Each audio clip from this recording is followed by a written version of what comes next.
What's up, y'all? This your boy DC with emix.com. Welcome to the channel and welcome to the Emix podcast. But before we dive into the next episode, if you make any kind of music and you plan on putting it out the right way, then you know the importance of getting your music properly mixed and mastered. And that's what we do here at emix.com. We make it super easy. Just upload your sessions and our mix engineers here will get it mixed to industry standards. And we have plans starting as low as $39.99 a month, so I'll leave you that link in the description below so you can click on it and get started today. All right, y'all, let's dive into this episode. Peace! Yo, what's up, y'all? I'm Zach. And this is your boy DC. And we got another monster in the building. What is up, dude? Welcome. What up? What up? What up? What up, guys? Thanks so much for having me. I appreciate it. Monster Music. Hell yeah, man. It's an absolute pleasure. We're going to jump straight into this. So just tell everybody who you are, how you got into music, and how you got to where you are today.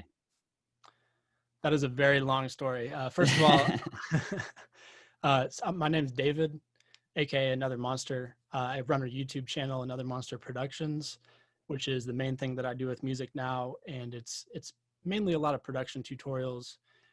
So I do production tutorials mostly within FL Studio, but a lot of sound design type stuff as well. And the main focus of my channel right now is just it's more geared towards beginner producers, but I try and do it in a way where, you know, a lot of people get sucked into the trap of thinking that they need to like buy all these expensive plugins, all sorts of crazy gear in order to make really good music. And I don't think that's necessarily the case. So that's what I'm trying to do with my channel is, you know, a lot of stock FL Studio plugins and then a lot of free plugins, stuff like that. And just trying to give out the knowledge for free, man, to producers out there. So that's my main focus now. As far as getting into music, it goes all the way back to pretty much as far as I can remember. I think I started playing piano when I was about 5. Oh, wow. My mom's actually a music teacher. So she had me, you know, listening to classical stuff probably since I was in her belly. And then, so all my life growing up, you know, I've just had that musical background. And I grew up doing music and I grew up playing baseball. And that was like pretty much my whole childhood and my life. And then when I was in high school, I decided to go ahead and drop baseball and just pursue music as like my main passion and thing that I wanted to do. So that's, I guess, kind of the short synopsis of my background and what brings me to where I am now. Very cool, man. Nice. So were your parents pretty supportive when you decided to drop like the baseball thing and just do music full time?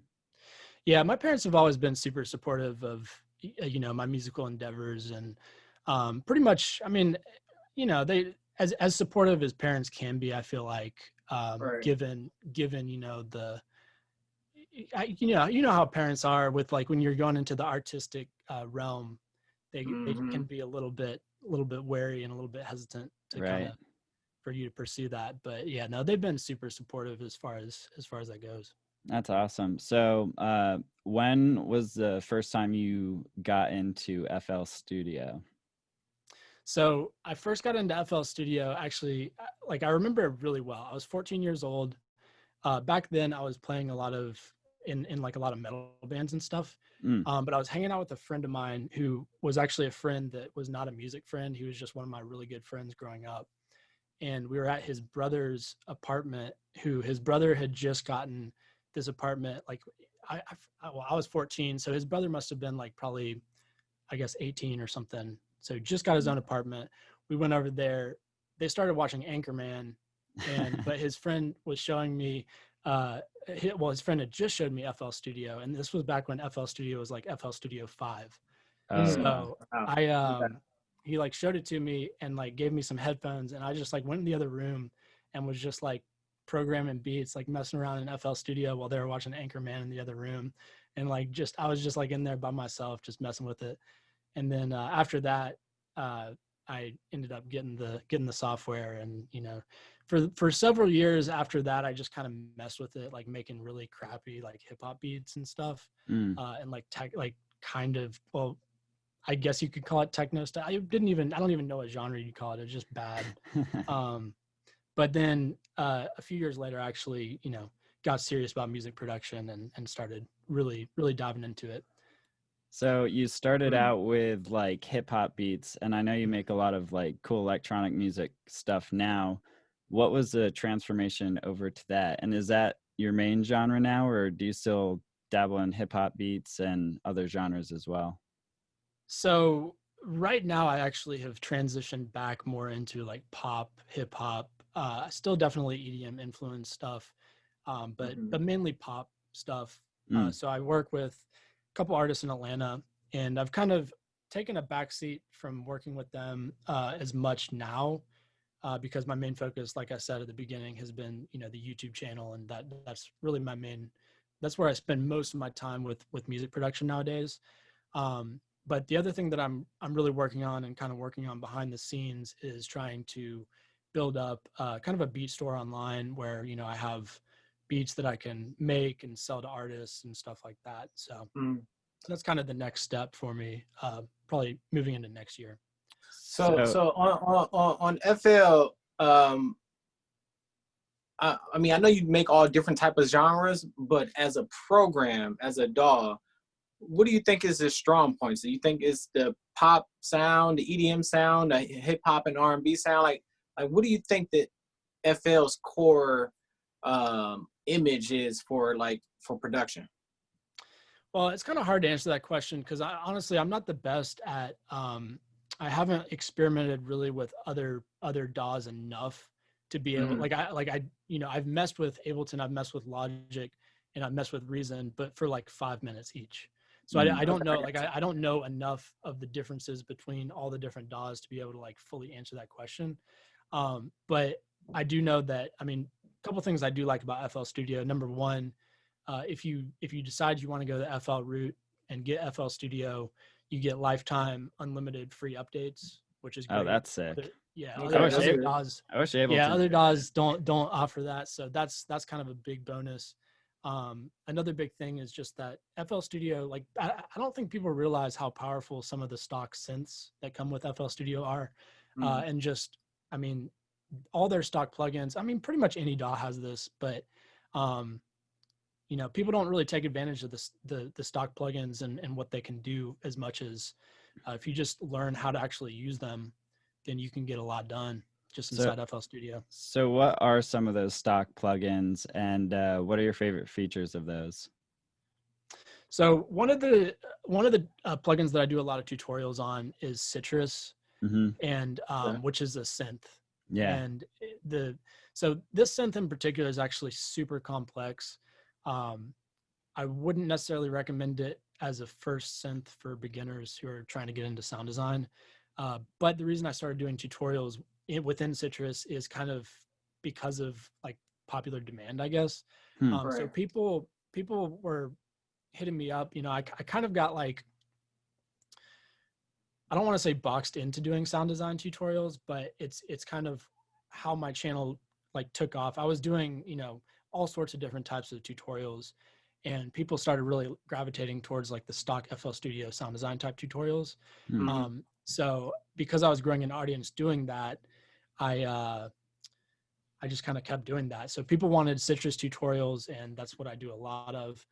Um, so excuse me. Another plugin within FL Studio that I've done a lot of tutorials on is GMS. It's another synth. It's another great plugin. Um, as far as like effects plugins, you know, just your generic, like, I mean, it's the same plugins that everyone uses: reverbs, delays, the fruity, compressors, all that. yeah, all that stuff. I mean, it's all basic stuff. The Fruity Delay 3 is a new delay plugin that FL Studio came out with fairly recently. That plugin's super dope. It's got a lot of really cool features. You can actually do like bit crushing effect with it, and Oh, like, I mean, sick. it's got a bunch of cool stuff. Um, Trying to think of some other ones that are kind of unique and cool, but When you say like lifetime updates, does that include like the VSTs and stuff that come with it, like new yeah, sounds and all that kind of stuff too? yeah.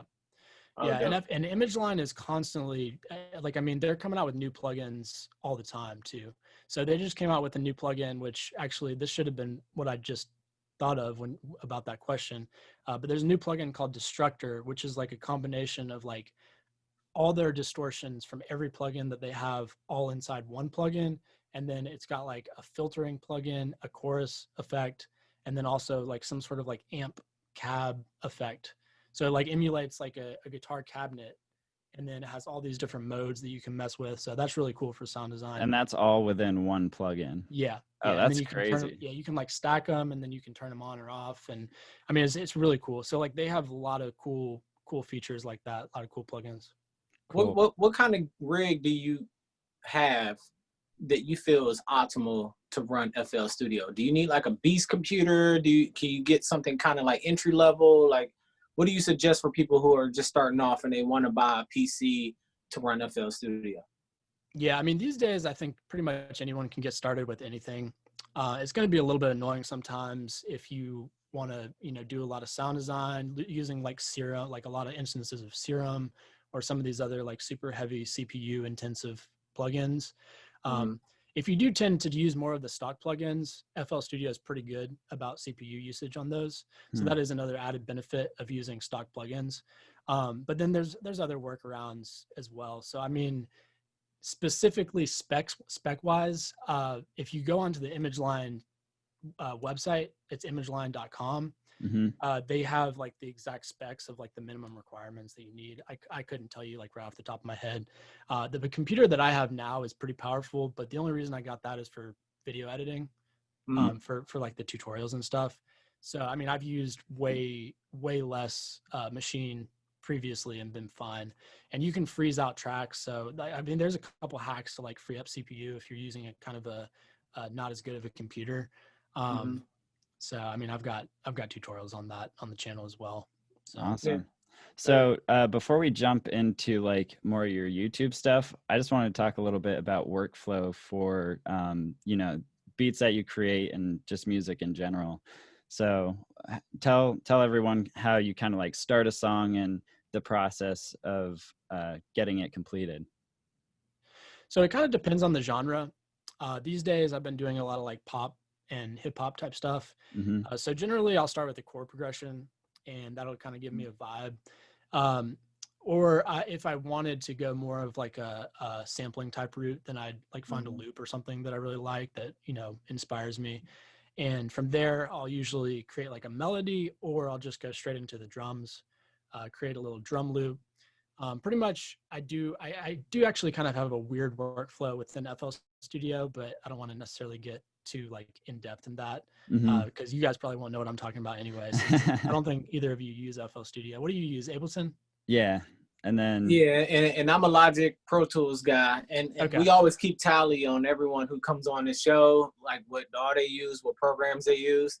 So I mean, we went into this episode knowing that you use FL, and that's what your whole YouTube channel is about. But we've been getting a pretty good mix. I think we actually got our first maybe Cubase, maybe an episode or two ago. So we have to do the official count, but it's FL's up there. Yeah, man. Yeah, a lot of people use FL now. I mean, there was a time, especially back when I started with FL, where it was like kind of, I guess people hated on it a little bit, and people thought it was like, because it was called Fruity Loops for a while, and people just had this idea that it was just like not really that good. But I don't think that name helped the branding that much. Nah, definitely not. But does FL still stand for Fruity Loops though? I mean, as far as I know, it does, but it's not called like straight up Fruity Loops like it was, in the beginning. It's just FL. They still have their little pepper logo though, right? Yeah, it does have the pepper logo. I don't know. I mean, FL Studio is just as good or better than, any DAW out there. These days, all DAWs are pretty much, some have their strengths and weaknesses, but for the most part, they all do the same thing. So. Let's dive into a little bit of the history of it real quick. I know you were mentioning FL5, that's when you got started on it, right? Just kind of guessing, it's on like 10 or 11 right now. What version is it on right now? It's actually on version 20. Oh, 20. Jesus. Okay. Yeah. All right, cool. But what happened? Okay, so actually they skipped a bunch. So it went FL Studio 11, then FL Studio 12, and then instead of FL Studio 13, they came to FL Studio 20. and that was for the 20-year anniversary that they did. So they went ahead and released like a new version. So I don't know when they release the newest version. I don't know if it's going to be FL Studio 21 or if they're going to go back to like 14. Yeah. I Right. don't know. I guess they're doing FL Studio 21, or maybe they'll keep like the year anniversary thing. I don't know. What version was it that you felt like it made its biggest leap? Well, so I wasn't even really like paying attention to FL Studio like that back then. Because it wasn't until I started doing my YouTube channel that I really realized how amazing like the stock plugins were, and Mhm. started actually paying attention to, the updates and that sort of thing. So as a user, I think that the biggest thing that I can say that I remember is when they went from FL Studio 11 to FL Studio 12, they like completely redid a lot of the GUI stuff, and like a lot of the synths and stuff got new skins, and everything like looked way more professional and way nicer. So that was probably the biggest thing from just like that, the average person not really paying attention. Like that was pretty cool. Kind of took some getting used to, like relearning some things with the program, but ultimately that was a big step up for ImageLine, I think. What's your thought about when they decided to allow the Apple users to join the party? I think it's great. So the only reason they didn't previously is just because of the type of code that they were using.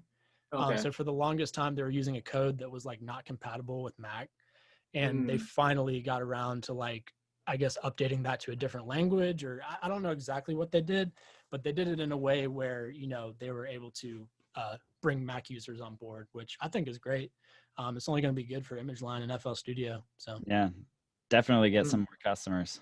yeah. Right. So I know you were saying you kind of didn't want to jump into this because we don't really know much about FL, but what is the workflow like in FL, and what about FL do you like with the workflow? Okay, so yeah, I guess going back to the workflow question, I never really finished answering that. So again, this question's difficult for me to answer because I don't know other DAWs. So the only workflow that I really do know is my workflow, and my workflow is a little bit different than what a lot of people do within FL. So for example, FL Studio has a channel rack where a lot of beat makers, what they'll do is they'll do all their drum processing inside the channel rack, and they'll basically just come up with a loop. This is how I used to do it, like when I first started. Now what I do is I do pretty much everything within the playlist, so that whenever I get to the arrangement part of everything, it's already in the playlist, and the arrangement goes a lot quicker, and I can kind of do arrangement while I'm making the beat, like while I'm putting everything together anyway. So you have to use the channel rack a little bit within FL Studio, but I use it mainly to just import instruments, and then from there I go into the piano roll, and then from there I bring everything directly into the playlist, and then the playlist is where you kind of structure everything and do the arrangement and that sort of thing. So slightly different workflow within FL, but I prefer it that way. Also, another thing that I do that's kind of unique is I'll bring like any drum samples, anything that I know that I'm not going to bring into the piano roll, I'll just bring directly into the playlist.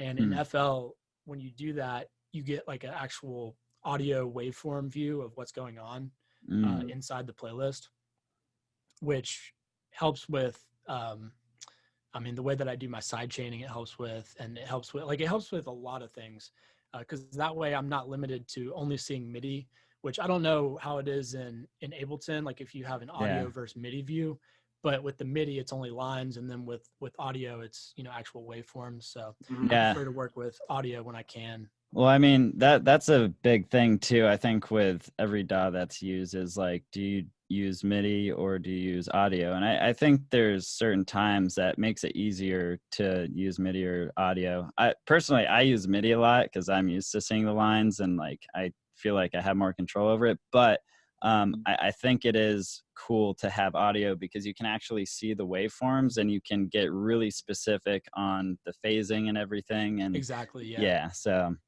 But and not only that, but like another cool thing about working with audio as opposed to MIDI. So obviously there are going to be some instances where you kind of need to work on MIDI. If like, for example, you had to change the key of your track. And, you know, Mm. once you've rendered stuff into audio, if you're changing the key of your track, you're going to be losing quite a bit of information, and it's going to sound, you know, more lo-fi, I guess, for lack of a better word, which can actually be kind of a cool effect if you're Yeah. wanting to do some cool sound design type stuff with that. But, you know, MIDI can be good for that type of scenario. But I mean, you know, that kind of, I guess, brings me to the point. One of the reasons I like working with audio is because you can really mess up the audio, do some crazy stuff, like stretch stuff out and just like resampling type things. like resampling type stuff, and just do all sorts of fun stuff with an audio. And So, FL makes that pretty easy. Is that pretty intuitive? yeah, it's super easy within the playlist. You can literally just like hit, there's a button where you can hit stretch, and then you can just stretch stuff and you know, line it to the grid, do whatever you want with it. So Do So- you use any? super Do you easy. use any external hardware, like any MIDI controllers or keyboards, or do you just kind of click and put things where you want to put it? Yeah, so for the longest time, I just like clicked and did everything within the DAW. Right now, I do have a MIDI keyboard, which is actually not technical. Well, I mean, it technically is a MIDI keyboard, but it's not like a normal one that you'd hear of. It's the Casio CDP S100. I don't know Mhm. if you guys have ever heard of that, but it's like an 88 key, Oh, wow. full like weighted keyboard. Big boy. Yeah, no, it's legit. It's like an actual keyboard. So this is what I've been using for a while for like my MIDI keyboard, and it's really helped me with, you know, the more realistic. Like if you know, if I'm starting a track and actually playing out a chord progression, trying to come up with like, you know, some sort of key that sounds more realistic, Mhm. having the MIDI keyboard is like, I'd say, not imperative, but it's a huge added bonus to having that. So when you start to compose like different chord progressions or melodies, do you usually quantize your MIDI after, or do you just kind of leave it how it is when you play it? I rarely quantize. I mean, if I was going to quantize, then I probably wouldn't use my MIDI keyboard. If I'm Yeah. using my MIDI keyboard, it's because I want that realistic vibe. Mm. And if I mess up on the performance, if you know, it's a little bit too sloppy, then instead of quantizing, I'll just manually drag it like a little bit more in, but like still off the grid, just so it still has that realistic vibe, but it's still got the real live played feel. Okay. I need to start doing that, man. I'm just quant. What about drums? I mean, you quantize the drums and kind of leave the melodics. Drums are always drums are always quantized. They're always snapped to the grid. However, depending on the genre, so like lo-fi, for example, lo-fi, a big, you know, one of the common techniques that you'll see producers do, they'll take like the hi-hat loop or something like that and like bring it behind the beat to give it that groove, you know. So like things like that. I mean, and then you can do that with the kick drum too. And depending on the genre, I mean, there are times where you're going to want the drums to be a little bit off of the grid. But for the most part, I mean, especially with like pop and EDM and stuff like that, you pretty much want your drums on the grid all the time. Right. That's something I noticed with just lo-fi in general when trying to like DJ lo-fi is like none of the dude, bro, it's impossible. Like the people that can do it, Rhetoric, who is actually on the podcast, he is a fucking killer lo-fi mixer. Like it is insane. Really? But yeah, it's super difficult because those kicks and mostly the snares are kind of like all over the place, and it's really hard to get that mix into another lo-fi track that is also off grid in a weird way. So yeah, it definitely makes it not easy for the DJs, but I've never actually tried mixing lo-fi before like that, I don't think. But I definitely love producing lo-fi. I love listening to lo-fi. I mean, it's one of my favorite genres to produce, just from the point of view of like not having to think about mixing and mastering. I mean, the whole idea behind it is it's low fidelity. So, you know, you want it to sound a little bit bad. I mean, there's obviously you want the mix to be solid and like sound good within the realm, but like you don't have to worry about that side of things as much. So it's kind of cool. Hell yeah, man. No, that's definitely why I like it as well. And too, like the songs are 2 minutes or less. And if you make, it's good marketing, because if you think about it, people at home are listening to music that is chill, lo-fi, and then it's 2 minutes. So you're getting plays like nonstop. But yeah, man. Let's jump into your YouTube channel a little bit. So what made you want to start doing YouTube instead of like performances and production? So a few reasons. One of the main reasons was that so when I started Another Monster and I was doing like EDM stuff back in the day, I felt pretty much boxed into like a specific genre. Well, not like I didn't do one genre, but I did, a couple of genres, and that was my sound. That was like, I was within this sort of box. And I really wanted to branch out and like experiment with other genres for one. And I knew that if I created a YouTube channel and if I did it in a way where I could experiment with new genres, have fun with that, but I could also do tutorials and stuff like that, then it would be like a combination of actually being able to have people search for certain things, and I could potentially just organically build an audience that way. So it was the combination of wanting to not be boxed in anymore, experiment with new genres, and just kind of do my own thing. And I was also in this weird place where like I didn't want to release any music because I didn't feel like my productions were like quite as good as I wanted them to be. Yeah. So I think all producers go through this place where at some point, they get good enough to realize that they're not as good as they want to be, but they're not quite to the level where it's like their mixes are, like fully polished, 100% like radio ready, like, super solid. And in that case, I mean, some people, like some of the big producers, for example, will not necessarily worry about that. They'll have like a whole team of people who are like mixing their tracks and mastering and doing all sorts of stuff. But back in the day, especially, I very much felt like I wanted to master it all and do it all myself. So anyway, I'm going off kind of on a tangent, but basically I didn't really want to release any music because I didn't feel like it was good enough, at least like not on Spotify, and I like not like official releases. So I figured YouTube was like the next best thing. I could still make music. I could still like record it, put out videos once a week. And, if I put that deadline for myself, then it was still like getting my music out there, but I didn't feel like the pressure of, it having to be perfect and like spending so much time on the mix and like all the extra stuff. So if someone wanted to, start a YouTube channel, what are like the first couple of steps that you suggest they go through before they start? I would say there are no steps. I would say just start doing it. Because to be honest with you, like the first few like the first 6 months of videos that I did were trash. And like, I mean, it took a while for me to get comfortable on camera. It took a while for me to like, figure out how to edit videos properly. I mean, there's so much involved that if you don't even know, like before you get into it, you don't even know what all is involved in it. So the best thing you can do is just start doing it. And it's even better because you're not going to have an audience yet. So you can still put stuff out. You like 2 years down the road, when you look back at all that stuff, you're going to want to delete it all anyway. So just get started. I think that's what holds most people back is like, they don't get started because they feel like when they start, everything has to be perfect. Absolutely. And there's no way that when you start, it's going to be perfect. It's just no way. I mean, even with this podcast, me and Zach, I mean, every episode, I feel like we're getting better, but it's a learning experience and we grow from it, and we just try to come up with ideas to make the next episode better. So, so getting started, I love that piece of advice. What are some of the trials and tribulations you had to go through when you first started your YouTube channel? So when I first started, probably for the first 6 months to 8 months, close to a year, I was barely growing at all. To get any sort of traffic, I had to post. So I joined Facebook groups. So this is something you can do if you're interested in like starting a YouTube channel. Join some Facebook groups, get on Reddit. There's tons of places, tons of resources out there where you can like join groups. If you are going to get on Reddit, make sure that you read the rules of like the subreddits and stuff. You don't want to just start like promoting your stuff like if the subreddit is not cool with that.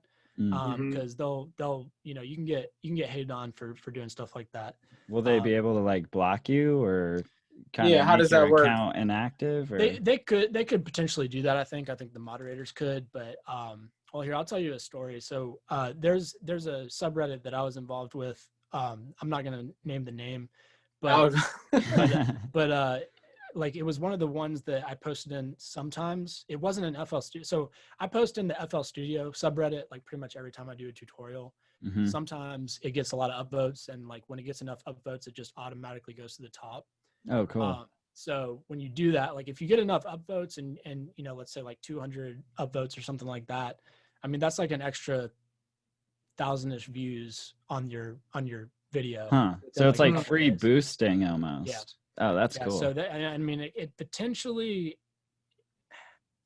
I don't know. I've got mixed feelings about whether or not it's good for the YouTube algorithm. We can talk about YouTube algorithm stuff in a little bit, but anyway, long story short, so another subreddit that I posted on occasionally back in the day, one of the videos that it wasn't related to FL Studio. It was just like a production, you know, I think it was like it had something to do about, I was talking about like acoustic treatment and like, you know, using span and reference tracks and basically how to get better mixes and some of the more like overlooked things that people don't realize that you kind of need, or at least need to think about.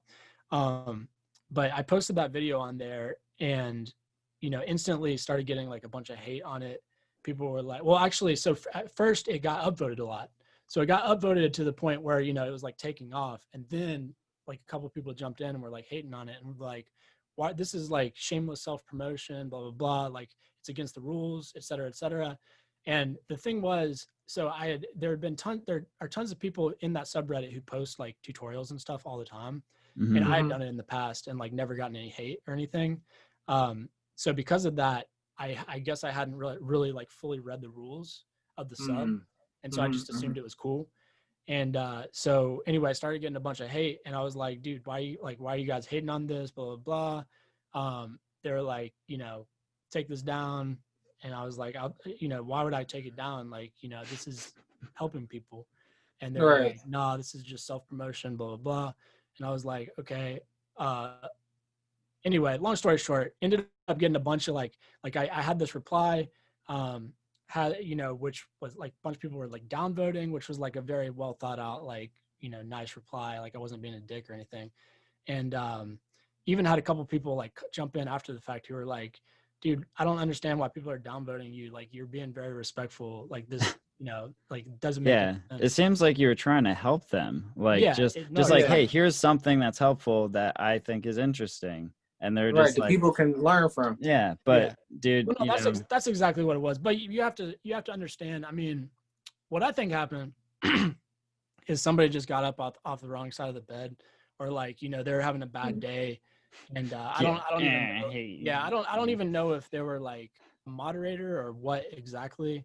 But I guess, you know, it's one of those things where like somebody says one thing, and people are like, yeah. I feel like being a dick too, and then like everybody just starts upvoting it.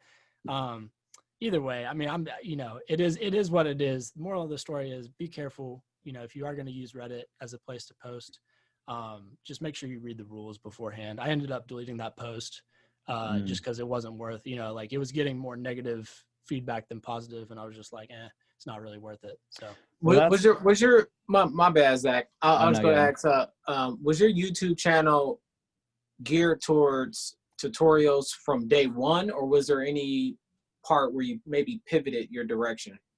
Yeah, no. So from day one, I actually was doing a mix of tutorials and uploading like beats and stuff on there.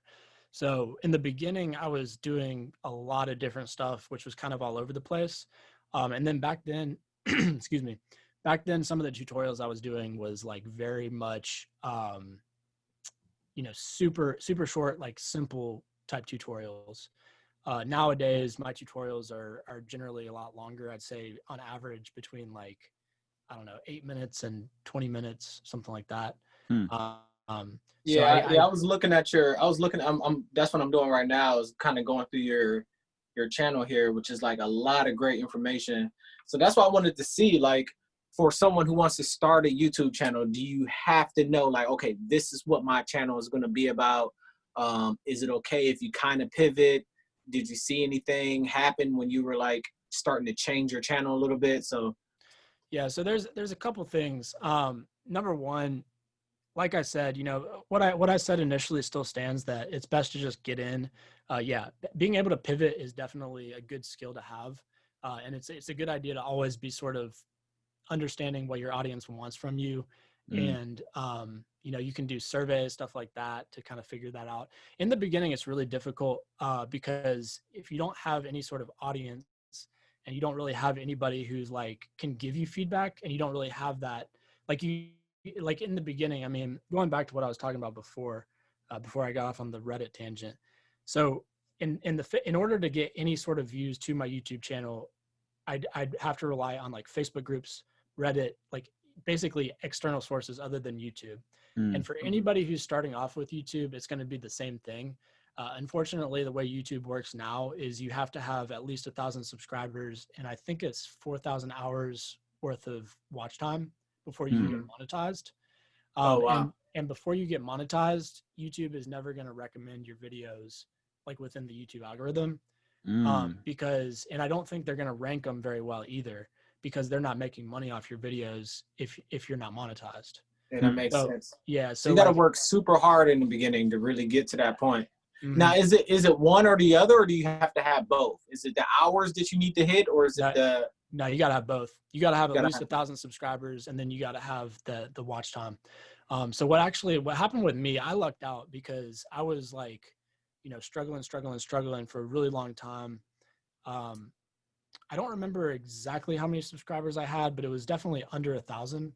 And I had been doing the channel for about 8 months, I think, give or take. And I reached out to a guy who, I mean, some people might know who he is, In The Mix. Yeah. Michael from In The Mix. He runs a really, really successful YouTube channel. So I reached out to him on his Discord and basically just seeking advice if he had any sort of pointers for, you know, what I could do to help grow the channel, et cetera, et cetera. So we ended up setting a meeting, and I talked to him. Like, we ended up talking for like, I don't know, like 4 or 5 hours or something. Wow. Super cool guy. We like really clicked. And he basically was like, you know, I'm thinking about doing a video in the next month or so where, you know, I want to shout out some of my favorite YouTube channels. And how about I just include you in it? And I was just like, that doesn't make any sense, because he just met me. He like hasn't even really watched all my videos. Like, I don't know. It was just, it took me by surprise. So I was kind of skeptical, and I was like, okay, I mean, obviously that would be amazing if you want to do that. But you know, I didn't really expect anything. I wasn't really like holding my breath counting on that. But sure enough, a month later, he did that video, and that was the boost that I needed to, like, you know, get over that 1,000. I think I actually got like, I don't know exactly how many subscribers I got from him, but probably like after a week or a couple of weeks, I was at like 3,000 subscribers. Wow. Yeah. Wow. So that was a big boost. Yeah, that's a huge boost. Yeah, that's crazy. That was huge for me. And that was, you know, I guess another thing people could consider doing if they're starting off is like reaching out to, you know, trying to collaborate with people and just trying to get involved with, like, you know, people in the community. I don't know. I mean, I feel like that was really lucky for me. Just, it was kind of a situational thing. Like, Michael's a super nice guy, and like, I've gotten to know him. I mean, we still keep in touch sometimes, but that's just kind of how he is as a person. Is he's willing to do stuff like that. Not everybody's going to be like that. So was there any? Go ahead. So I'm just trying to write notes down for our listeners. So collaboration, right? Get started, like, just regardless, just get started. Yep. And then you have to hit the minimums if you really want to make some money off of it, I guess. And then when you did get that jump in subscribers, was that any extra pressure added, or did you change up your workflow? Did you put out more videos? Like, what happened once you got that boost? Yeah. So, I mean, he actually gave me a bunch of tips, more than just the shout out. So that was really valuable too. You know, he kind of gave me some behind the scenes as far as like how YouTube works and some things that I could do to make my tutorials better and that sort of thing. So as far as the monetary thing, like making money off YouTube, I wouldn't, excuse me, I wouldn't necessarily get into YouTube trying to make money, especially in the beginning. I mean, that eventually that might happen, but like, even now, how big my channel is now, I'm coming up on, what am I at, like close to 19,000 Close to 19, subscribers. yeah. Yeah, Um, so yeah, 18.8. yeah, I mean, I make a little bit, but it's not that much. And I'm not really, that's not like, I'm not trying to make money off of it. So don't get into YouTube trying to make money. I think you'll be disappointed, uh, but yeah, what was the question? I'm sorry, I'm getting off on a tangent again. No. What you're saying is good. I was just saying, once you did get that boost from collaborating, did you change up your workflow? Were you putting out more videos? Like, hey, I got more eyeballs watching my content now. Yeah. Yeah, no, for sure. Yeah. So that from then on out, I felt a lot more pressure as far as, making sure that the tutorials that I was putting out were as good as they could be. I actually went from, I finally got on like an actual schedule, which was, recommendation of Michael. So what he recommended that I do was do tutorials once a week. Reason for that, a couple reasons. One was so that I don't burn out. So that was a really good piece of advice, because the YouTube game is all about longevity. You can burn out quick if you guys all know, as creatives, if you're working too hard and too much, it's really easy to get burned out. So if you set a schedule for yourself where you're doing like one video a week, that's a pretty doable schedule long term. And that's what I've been doing for like the past, I don't know, close to 2 years. I guess. Well, Wow. at least a year, at least over a year now at this point. But either way, yeah. So I started doing videos actually twice a week for a while after that. And I was just really pushing, really grinding, pretty much spending all my time on YouTube, or all my free time at least. And eventually it got to the point where it just, I wasn't able to keep it up. And that's when I was like, I'm going to take Michael's advice and just go do one video a week. And so, yeah. And going back to like, keep in mind, I did all this with, at first, like no camera. So I for a while I was using like a webcam. For a while I was just using my phone.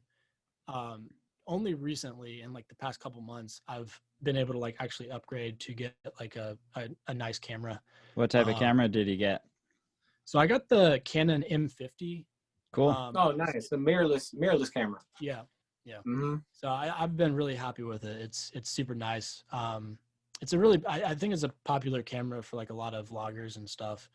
Yeah, I've pretty much only been using it for, in the studio. But has that switch helped you with views as well, just like with quality and stuff? Yeah, I mean, I don't know if I've necessarily seen, like I haven't checked out my analytics very, very carefully to know if it's helped out with the viewership. But it's definitely stepped up my quality. It's definitely helped like in the peace of mind realm. Like I feel like, it was a big step up for me as far as quality goes. So yeah, I think ultimately it's going to be big. The thing about YouTube, which the way I kind of think about it, and I think if for anybody who is interested in getting into the YouTube game, I kind of think of it as like every time I post a video, it's like putting up pieces of real estate on the internet. And there's a chance that one of those videos is going to do well. It's going to get into the YouTube algorithm, and then it's going to like rank, and it's going to, over time, it's going to accumulate a lot of views. And that's the reason I've been able to grow the channel as much as I have now is, number one, there was one video I did, which took off in the YouTube algorithm. That I've gained a lot of subscribers from that video. But then there's also several videos on there where it's just like number one ranked for like people who search for that. So, people subscribe to the channel because of that. So every time you do a video, you have a chance of having a video like that. That's, people are going to search for it in the future, maybe a couple years down the road. Whereas other platforms like Instagram, for example, you post an Instagram post and it's there for like a couple of days, and then it gets pushed under. Yeah.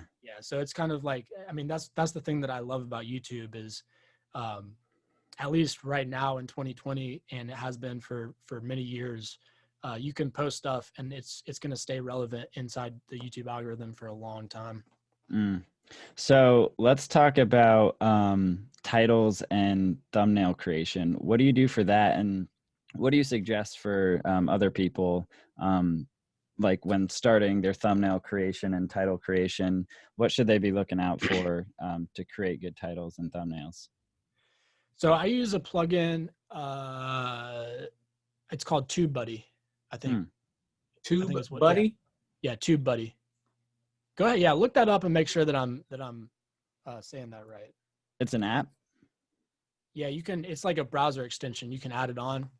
Oh, cool. But basically, you can integrate it with your YouTube, and then it has some features. So one of the features that it has is like a keyword explorer feature, and Nice. you can go in there and basically type in titles that you think are going to be, related to your idea, your concept, and then you can kind of tweak the title, and it'll rank your title based on like how well it'll rank for your channel inside the YouTube search. So That's then, cool. that's basically what I use. I don't know, to be honest, how effective it actually is, but it's what I've been using for the past couple of years to kind of help me out with creating good titles. Keep in mind, I don't know, it's tricky. Like, one thing that kind of sucks about YouTube is that you have to create, I don't want to say clickbaity, but like you have to create titles that people are going to want to click on. Yeah. Clickbait is like, technically clickbait is like you make somebody click on something and then your content's like crap, and it doesn't not relate even to the title related or to what anything. Yeah. So in that sense, obviously you don't want it to clickbait, but like you want to come up with titles that relate to your video, but that are really intriguing to people and make them want to click. Like, for example, the title of the video that I posted that did really well in YouTube was like, you need these 10 free VST plugins. So it's like, people are like, ooh, I need these. And then they want to click on it and see what the video is about. And then it's just like 10 free VST plugins that I use and that I like. Yeah.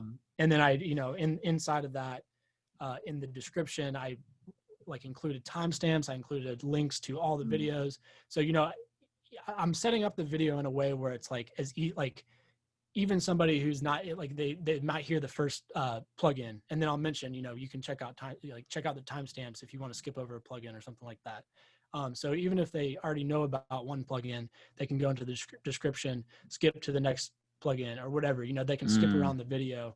I want to make it as easy for anybody who's finding the video to like, be like, man, this was Get the awesome information that they're looking for. Yeah, exactly. And be like, I appreciate this guy for like, getting straight into the tutorial, giving me timestamps, giving me links to all the free downloads, et cetera, et cetera. So just try and give as much information like, as possible. Does it matter which day you upload? So, okay. So yeah, this is another piece of advice that Michael gave to me, which he said that, he obviously has a much bigger sample size than I do. But the days that have been working for him are every Saturday. Usually people on the weekends are more likely to be on YouTube. And if you set a schedule to do only one video a week, then Saturday is a good day to do it. The only problem with doing it on Saturday is that means you're going to be competing with a lot of other bigger creators who are also releasing on that day, because it is, that's a common day for people to release on. But inside of our niche, inside of like the music production type tutorial type niche, there's not really a whole lot of competition. So, I think Saturdays is a good day. That's so it really depends on what your niche is and, how big that group is. Yeah. Awesome. So do you do any playlisting? And if so, what are the benefits of that? Well, hold on. Do you want me to answer the rest of the question as far as like the thumbnails? Oh, yeah, for sure. Yeah. Because we kind of skipped over that. I talked about titles. As far as thumbnails go, so I've got Photoshop. I do all my editing in Photoshop. I do it all myself.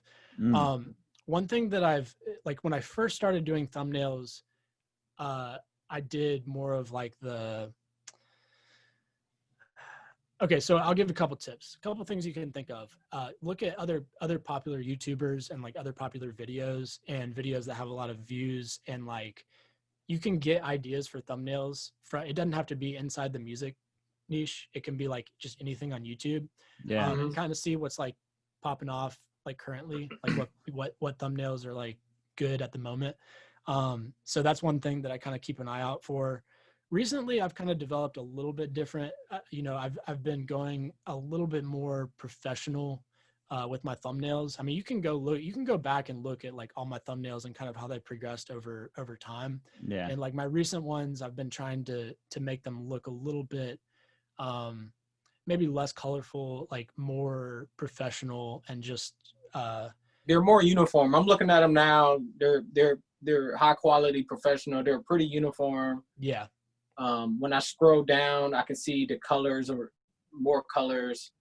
Has that affected anything? And what's the?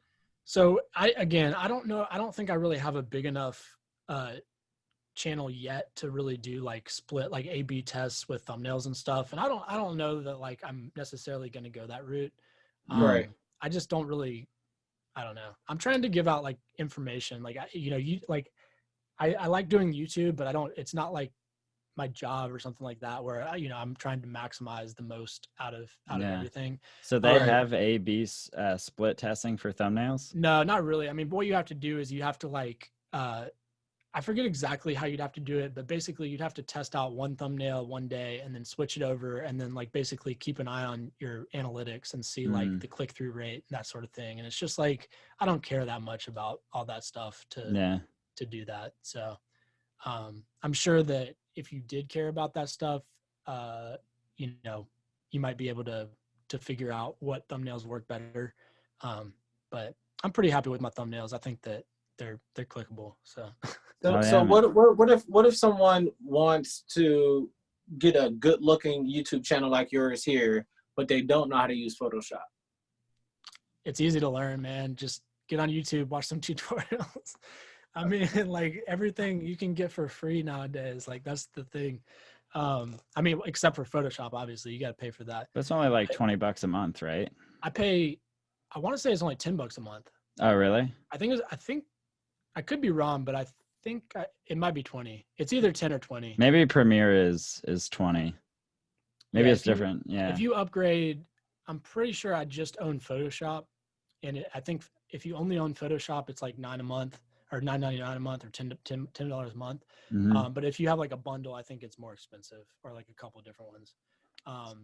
So I'm not 100% sure on that. I have a bunch of different like monthly things that I pay for, so I don't remember. So do you have like templates within Photoshop that you can just go to and kind of adjust a little bit? Yeah, I do for like my citrus tutorials. I have like the same template that I use for pretty much all of them. And then I just kind of adjust, the text and the colors and stuff. But for most of them, I make them from scratch. They're pretty simple. It's usually like a background of FL Studio, which I'll, blur out and then add some text on top of, and then add some sort of like, either an image of the plugin that I'm talking about, or so something that relates to the tutorial. So yeah, it's pretty much the same formula, but I usually do it from scratch. It usually takes me about 20-30 minutes to make a thumbnail. That's not bad. Yeah. Cool. So jumping into playlisting, is that something that you do? Playlisting? Yeah, like do you create playlists for your channel, or like specifically for citrus? Let's say you have a citrus playlist. And yeah, for sure. What are the benefits of that too? Yeah. So when it comes to playlists, yeah, I do. I mean, for organization purposes on my channel, I have everything split into playlists. That way, like if someone were to go to my YouTube channel and they wanted to like go, I guess, I forget which tab it is. I guess it's the homepage tab or whatever, where they can actually see all my different videos organized. So I have like FL Studio tutorials, sound design tutorials, Citrus sound design tutorials, GMS sound design tutorials. Your biggest playlist is the music production tutorial. Okay, yeah. So my music production tutorial. Yeah. So I have a bunch of different tutorials. I don't know if there's necessarily any benefits to having I guess maybe the benefit is that YouTube will recommend other videos inside of that playlist more frequently. So yeah. I think that might be. I know for a fact that if you were to create a playlist that was like, it's been a while since I've done this, so I forget the exact term, but basically, let's say that I've done this like for a synthwave series that I did a while back, where I had my initial synthwave tutorial, and then I had like a couple other sound design tutorials, which was like how I made those sounds inside the synthwave track that I did. Mhm.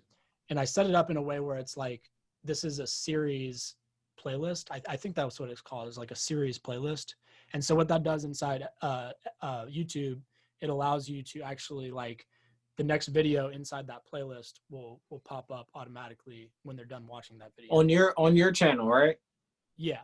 Okay. So if you're watching my channel and you Mhm. watch my synthwave tutorial video, automatically the second video in the series is going to automatically pop up next. Mm. So that's huge if you know If it's in a playlist. Now, if it's not in the playlist, then the next video can be random. Yeah, it has to be the series playlist too. Like there's a feature inside YouTube where you have to like actually go in and check mark like a little box that says like series playlist, but it won't let you do it. Like you can only add the video into one playlist if you're using a series playlist. So like, for example, a lot of my videos, I'll put it into like multiple playlists. So if it's like a Citrus sound design tutorial, I'm putting it inside my FL Studio playlist, inside my Citrus playlist, and inside my sound design playlist and whatever other playlist. But if you want to do the series playlist, it's got to only be in the series playlist. So Okay. So So you got to make that decision. That's just like a good way to keep the videos rolling and get more views. Because if but someone, I will say this though. Sorry to cut you off. no, you're good. One thing I've noticed though is that like if you are doing series type videos or series type tutorials, people will be really interested in the first video. And then you'll see, if you look at that series I'm talking about, the synthwave series, it's 3 videos. The first video has a bunch of views. The second video has like way less views. And the third video has like even less views. So originally when I started doing that series, I was like, I can keep this going for like, 5 or more videos. But then I hit the third video and I was getting like way less views. And I was just like, you know what? I'm going to move on to something else because people aren't really as interested in this topic anymore. So, and I've talked to Michael about it. He said the same thing, where videos, like if he's done series videos like that in the past, it's been the same thing. First video gets a bunch of views, second video, not as much, third video, not as much. So it's just, series, you may or may not want to go that route. I gotcha. No, it's pretty clean, and there's unlimited amount of playlists you can do, right? Yeah. Okay. Real quick, more kind of FL related, and YouTube as well. With the shift and them making FL available for Mac and PC, your tutorials, and you using a PC, do they translate pretty well over to the Mac world? Yeah, as far as I know, the only difference is like, keyboard shortcuts and stuff is going to be like, what is it? So if I hit Control, it's Command on Mac or something. Something like that, yeah. Yeah. So or Apple. Yeah. Either way. So yeah, that's really going to be the only thing. I think there are still a couple of plugins which are unsupported in Mac that are like native to FL Studio, but it's very few. It's only a couple of them. I don't know off the top of my head. I'd have to go to like the ImageLine website. Do you know if they're going to transfer those into the Mac world, or they're just like, hey, this is exclusive for PC users? But I think the keyboards are just different. I think that's probably what it is. Well, now we're talking about plugins. So okay. I got you. Yeah, I don't know the answer to that. I would assume that they're trying to make any plugin that is in FL Studio available on Mac. But I don't know.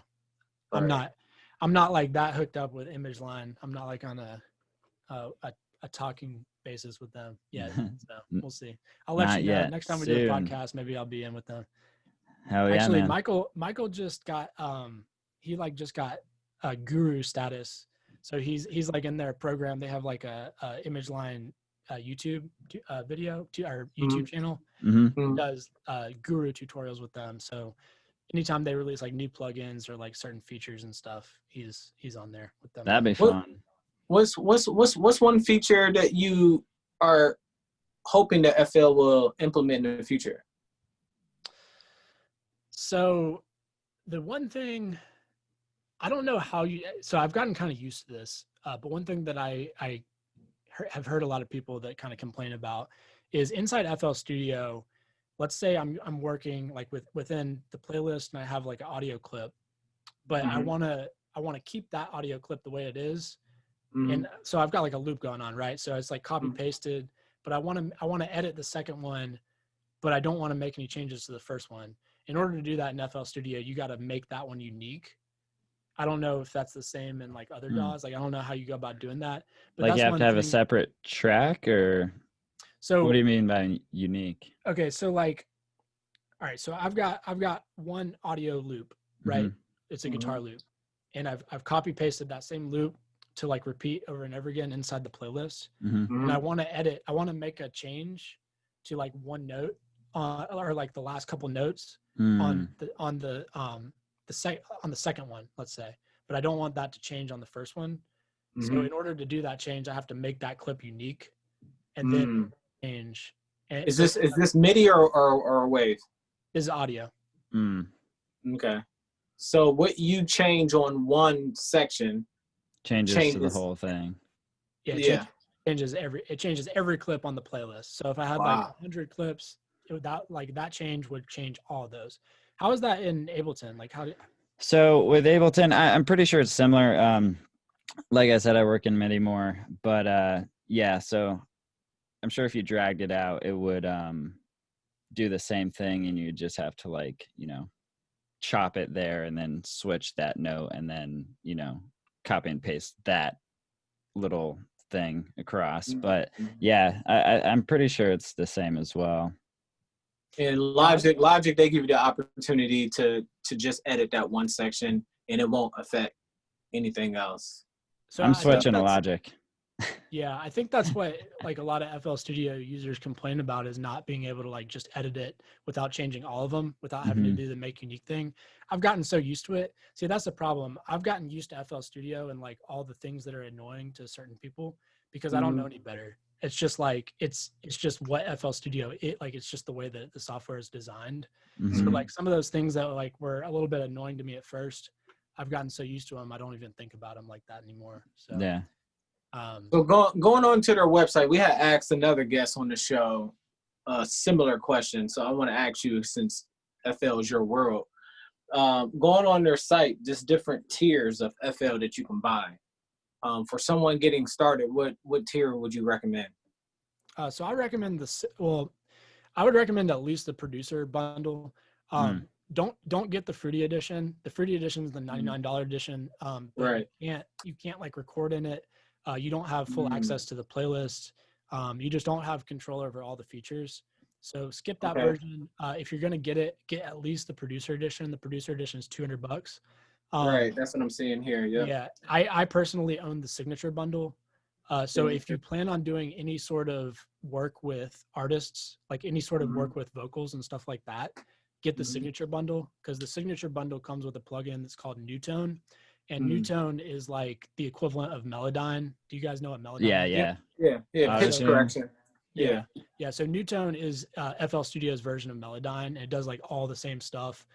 You can get in there. You can make vocals sound like completely natural, but like fix the pitch and everything, and like get super in depth. Or make them sound auto-tune if that's what you're going for. Right. But like I guess the bonus of Melodyne is you can get that like pitch correction with the vocals still sounding natural. So what's this all plugins bundle? That one's $900. Yeah, so the all plugins bundle is just like every single plugin the Image Line does. When you download the demo of FL Studio, you're going to have access to all the plugins, which is kind of confusing for a lot of beginners because they get the demo version and they're just like, I've got access to all the plugins, and then they think they're going to like buy the producer edition or the Fruity edition and like be able to have full control, but it's not the case. So what happens is for me, I own the signature edition. So any plugins that I don't own, if I were to load them up, it's going to be in demo mode, and then I'm not really going to have full access to the plugin.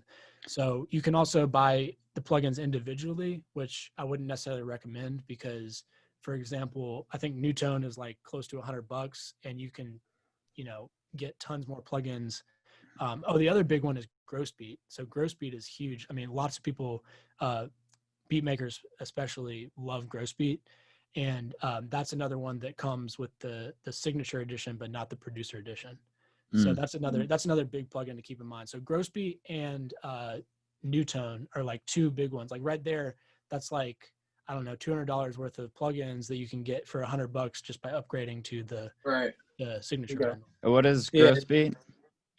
Grossbeat is like I don't even know, like a time editor plugin. Like, I don't know exactly how to explain it, but you guys know, like, have you ever heard of like that halftime plugin? Yeah, I Mhm. have that one. Yeah. Yeah. So Grossbeat has a feature where you can do like time stretching. So it has like a halftime feature. So people Oh, use cool. a lot for that.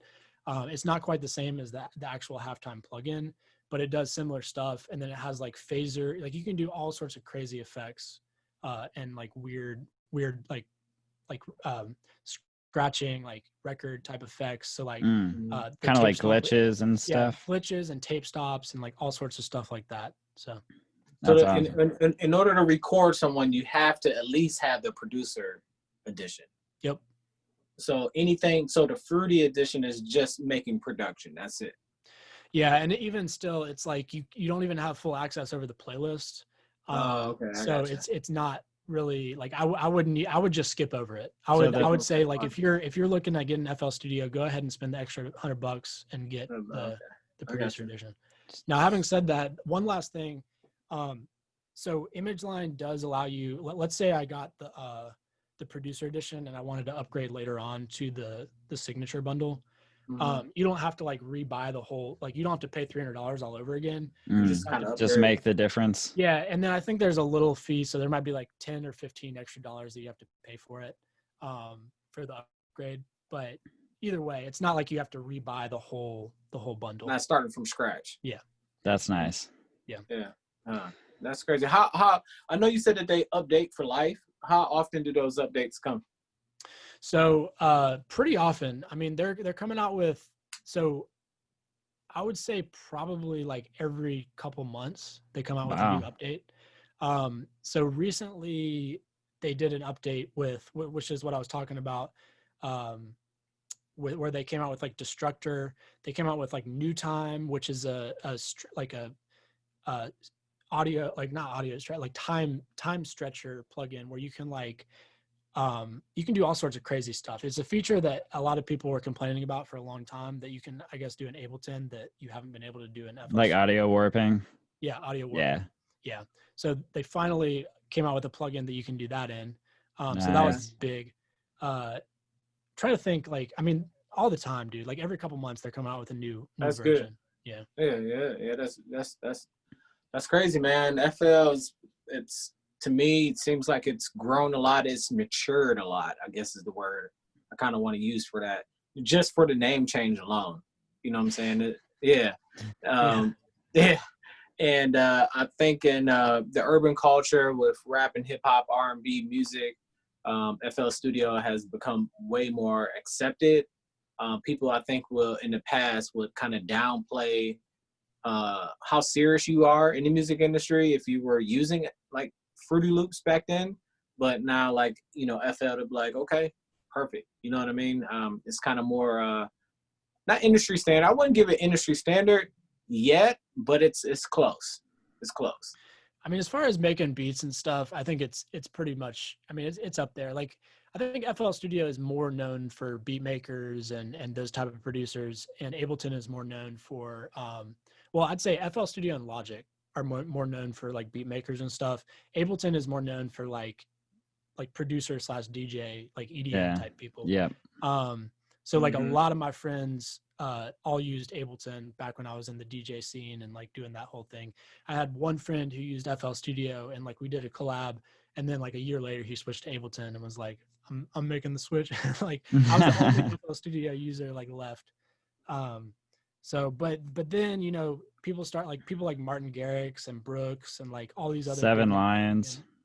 Yeah, like a bunch of like big name producers started popping up who use FL Studio, and I was their tracks- surprised, yeah, their dude. tracks are Like some of killer, those. so. Yeah, it's like, really? You made this in FL? Hey, Well, more that's the power to stigma, you, dude.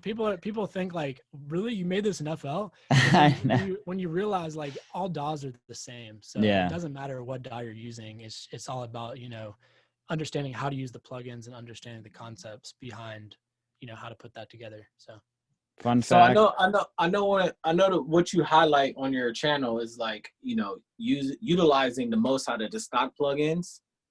But questions that we like to ask our guests on the show is, do you have any favorite third-party plugins? Yeah, free or paid? Either one.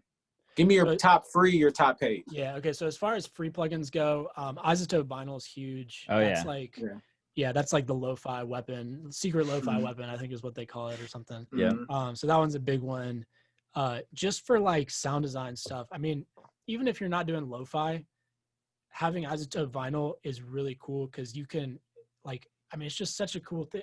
It's such a cool plugin to experiment with, to just get like interesting sounds and, Yeah. and just do something different. So I use it for trap beats. I use it for like pop. I use it for, I mean, even EDM stuff. I use it for like a lot of stuff.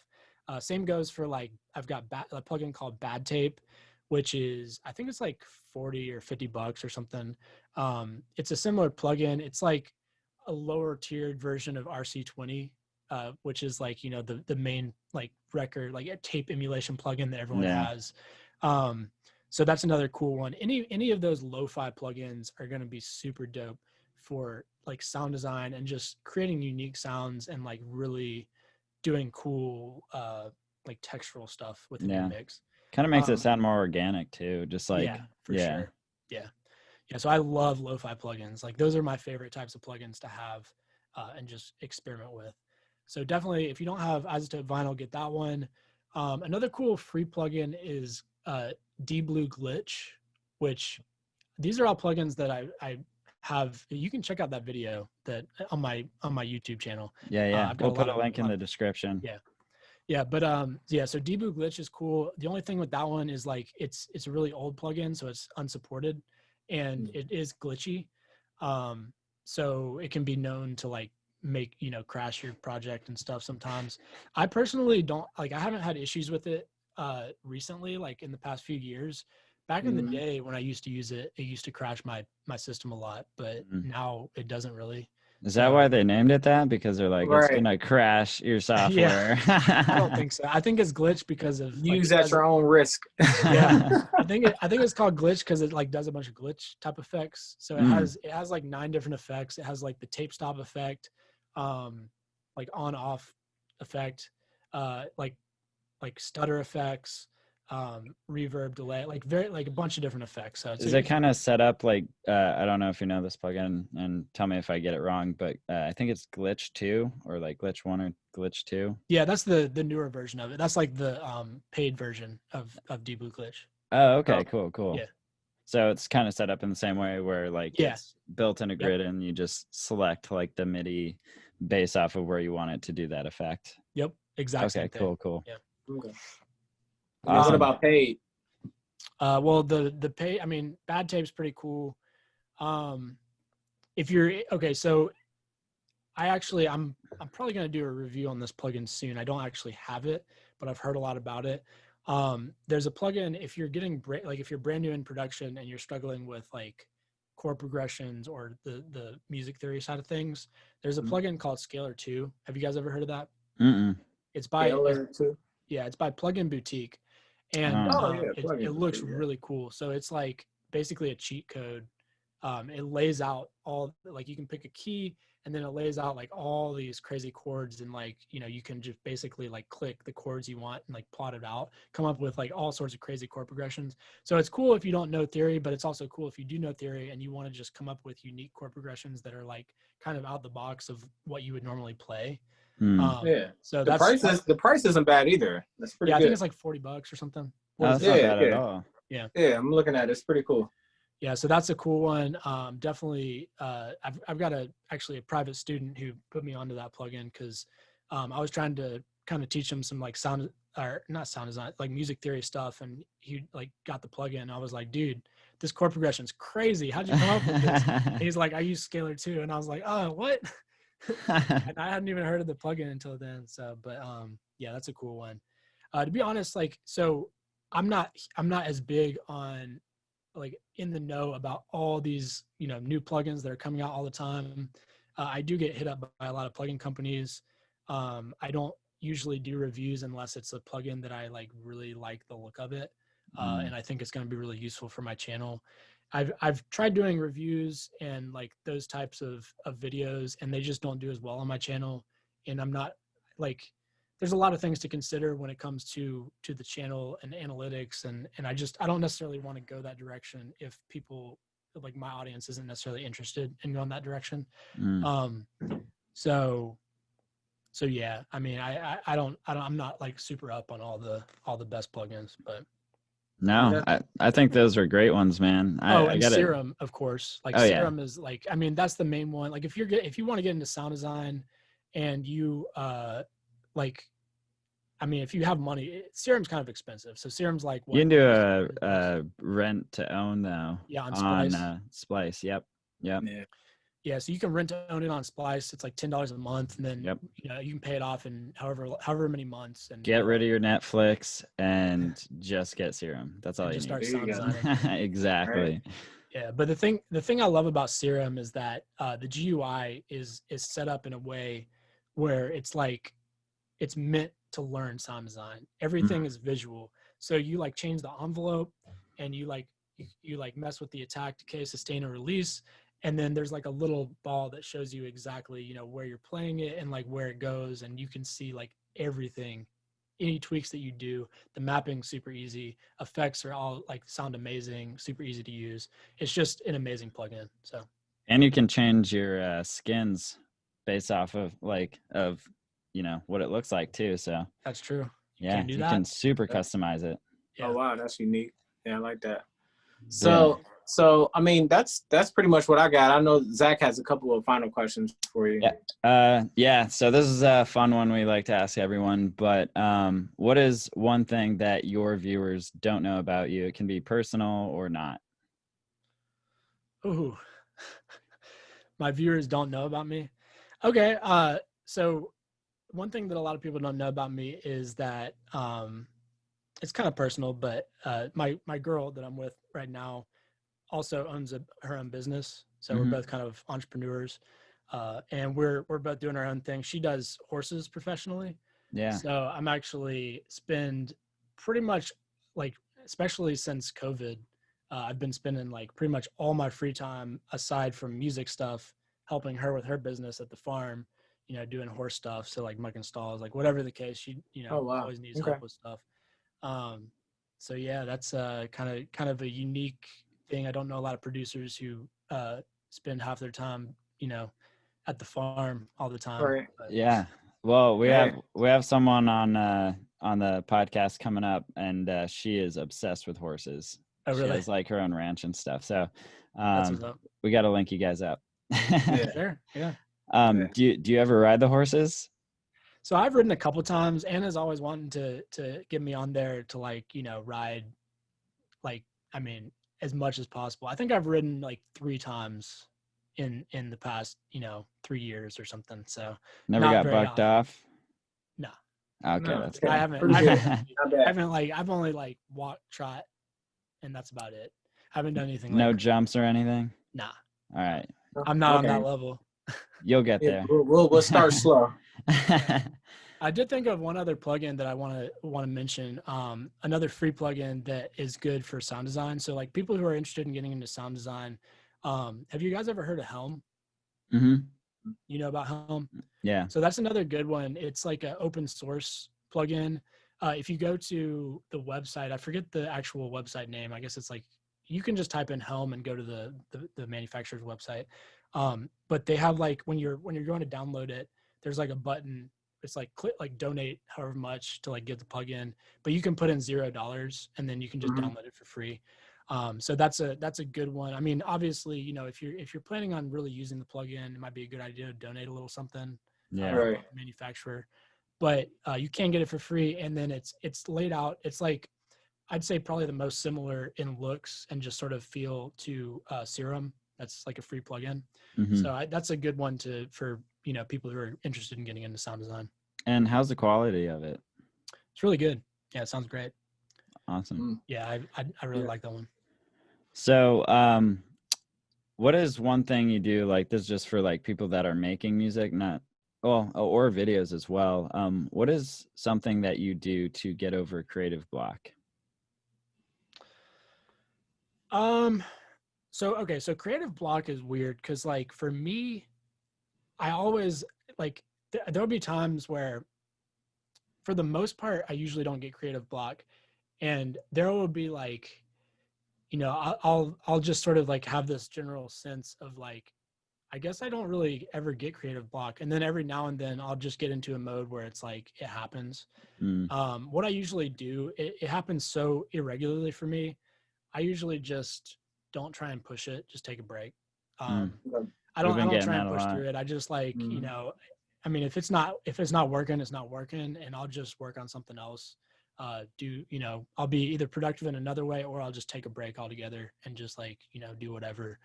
Because the creativeness, like for me, I don't like I said, it doesn't happen enough where it's like I have to push through it in order to like get anything done. Because I know I'm gonna get like inspiration in some way, whether it be, you know, me hearing a new song or just like sitting, you know, next time I sit down, it's going to like happen, like whatever the case may be, however the inspiration comes, it's going to come again. It's just a matter of like, if it's not there at that moment, just, I don't try and push it. I just walk away. Mm. Okay. Yeah, Yeah. a lot of Yeah. people have been saying that lately. Yeah. Is don't That's the force it, popular man. one. Yeah. Go That's good. outside, take a break from your dark room, like Yeah. mine. Go ride a horse or whatever. Yeah. Well, that is one good thing about the farm life is I'm definitely outdoors a lot, which is nice, man. I feel bad for people who are just like stuck indoors all the time, you know? Don't feel Yeah. bad for me. Ah. What else you got, Zach? All right. So, who is one YouTuber that you would love to collaborate with? I think Ed Talenti. I'd like collaborating with him. I've been a big fan of Ed Talenti. I don't know if you guys have heard of him, but he does more of like the like vlog type, you know, beat making tutorials. He uses Ableton actually. Oh, cool. So yeah, so he's really cool. But I found him. I found his channel through a video. It was like a Simon Servita video with they did like they copied like the Andrew Wong. Have you guys ever seen the Andrew Wong like four producers flip the same sample challenge? Yeah. Uh-huh. Yeah, super dope. So they like copied that same format and they did it with like beat makers. So they like all flipped like a beat and did like, you know, there was like a boom bap one. I forget all the different genres that they did, but I found like Ed Talenti through them, and I've been following him ever since. And I just really like his energy and his like video format. Super awesome. So What type of video would you guys make? I don't know, whatever, man. I don't care. You're like, I just want to hang out. Yeah. Awesome. Yeah, that's good. And do you have any more questions? If not, I can wrap it up with this last one. Yeah. I was just drawing a blank on the questions, and I knew you had them in front of you, so I was like, go for it. Cool. So just to wrap it up, what is one major piece of advice you would have for an artist, producer, anyone that's trying to get into the music industry, just in general? So one piece of advice, think outside the box. So like, for example, what I did with YouTube, a lot of people, like I was very much in this like frame of mind where it was like, you know, in order to make it in the music industry, you had to follow like a certain formula. So for example, as a producer artist, I had to become a DJ. I had to get into the DJ scene. I had to go that route, how to do the touring life, et cetera, et cetera. So like, I thought, you know, for a long time, that was the only way to like make money or like make it in the industry. So what I'm doing now is obviously very different than that. I decided, you know, I think there are other ways. There are a few reasons I didn't want to pursue that route. One, I didn't really want to continue going with the touring lifestyle. It was just not really, you know, what I wanted to do long term. I do love obviously producing, and I mean that's my main like love and passion. But I also like helping people, and you know, doing the YouTube channel was like the perfect sort of way to combine that and do something different and like actually build my own audience, not have to rely on anybody else, not have to worry about touring and et cetera, et cetera. So even though YouTube's like my main platform right now, you know, I do have a website. I have a couple sample packs. I plan on doing more sample packs in the future. I haven't been able to do as many as I'd like, just because right now everything's all on me and I'm doing everything myself. And, things take a lot more time than you would think a lot of times. But anyway, long story short, just think outside the box. There are tons of other ways to make it in the music industry other than just becoming like a producer, DJ, or a beat maker, or, whatever the case may be. So get creative, do something different, Love it, man. I like that. Yeah, that's some great good advice. What's the name of the song that you got for us? So the song that I want to show you guys is a song. It's not technically a song. It's like more of a beat. Technically Cool. like a beat with a hook. It's with this artist that I've been kind of collaborating with recently. It's actually a duo. So it's two guys and they're called Cook Sushi. So the song is called The Plan. So the first half of it is just instrumental and then they're on the hook. And I think it's pretty dope. So Cool. And before we play that, tell everyone what your Instagram handle is and your website as well, so they can give your packs a check out your packs and all that as well. For sure. Yeah. So if you want to check out my website, I actually have a couple websites. So my main website with my sound packs and all that, that's anothermonsterproductions.com. So that's like all my YouTube stuff, all that stuff is associated with that website. I've got all my YouTube videos on there. And then I have like other resources, a couple of free sample packs, stuff like that, an ebook for mixing. Cool. So definitely check that stuff out.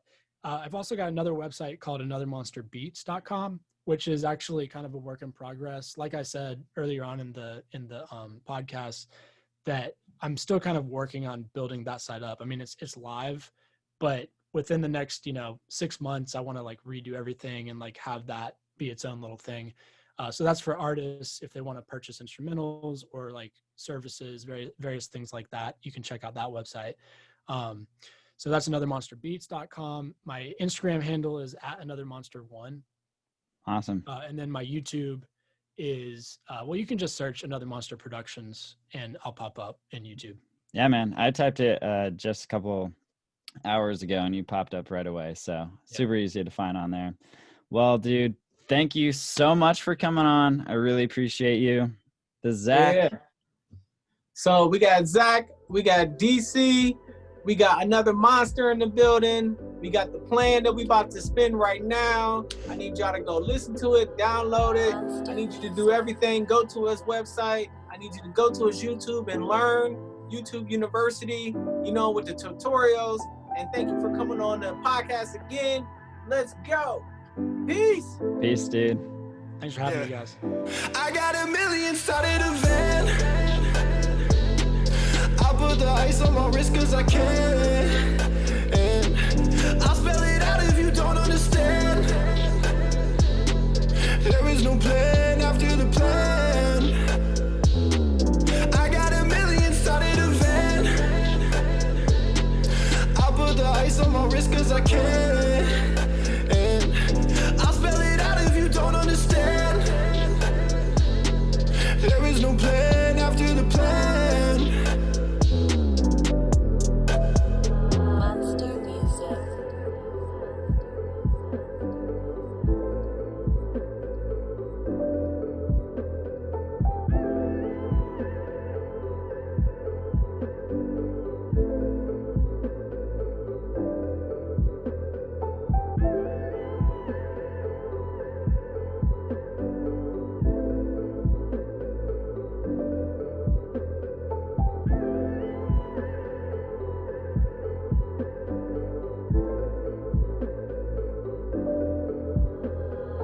Monster Music.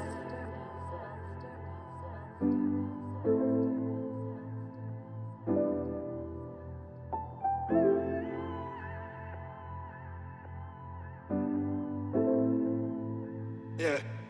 I got a million started a van. I put the ice on my wrist cause I can. And I'll spell it out if you don't understand. There is no plan after the plan. I got a million started a van. I put the ice on my wrist cause I can.